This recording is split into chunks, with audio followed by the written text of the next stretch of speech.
O dito, Timothy. Anong kailangan mo? Dahil gusto kitang makausap tungkol sa test paper na may mga sagot na natagpuan sa bag ko.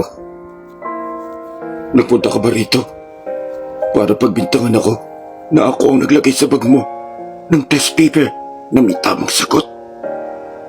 Pinagbibintangan? Hindi na kailangan pagbintangan dahil mayroon ng ebidensya. May saksing nakakita sa'yo.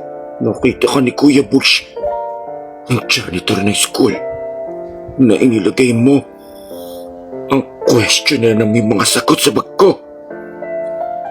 Sinadya mo yun para matanggal ako sa school.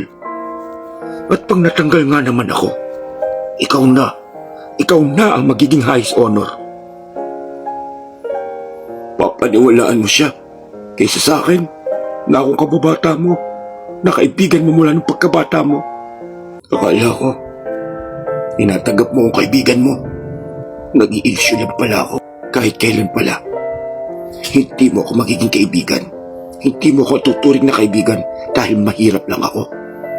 Hindi kagaya mo, mayaman. Ganyan naman talaga kayo mga mayayaman. Mapakapi sa aming mga mahihirap.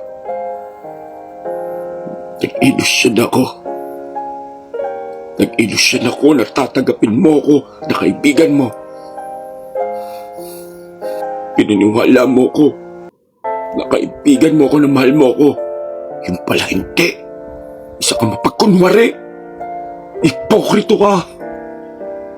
Huwag ka nang magkunwari. May ebidensya na ako laban sa'yo. Eto, tingnan mo.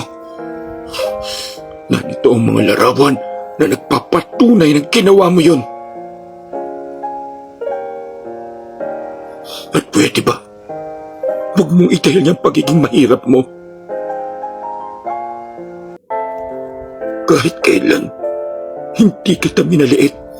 Kahit kailan, hindi ako nanghamak ng mga mahirap. Alam mo yan. Kung meron mong masamang ugali dito, ikaw yun.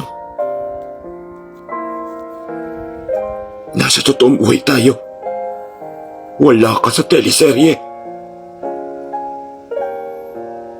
Mga mayayaman, mga masasama. Ang mga mahirap mabubuti. Gumising ka. Kay mayaman o mahirap, may masama at may mabuti. At ikaw ang mahirap na masama. Ambisyoso. Gagawin ang lahat. Makasira man ang tao para magtagumpay. Ngayon, sa tingin mo masisira mo ko? Nagkakamali ka. Dahil ikaw ang i-expel ng eskwelahan.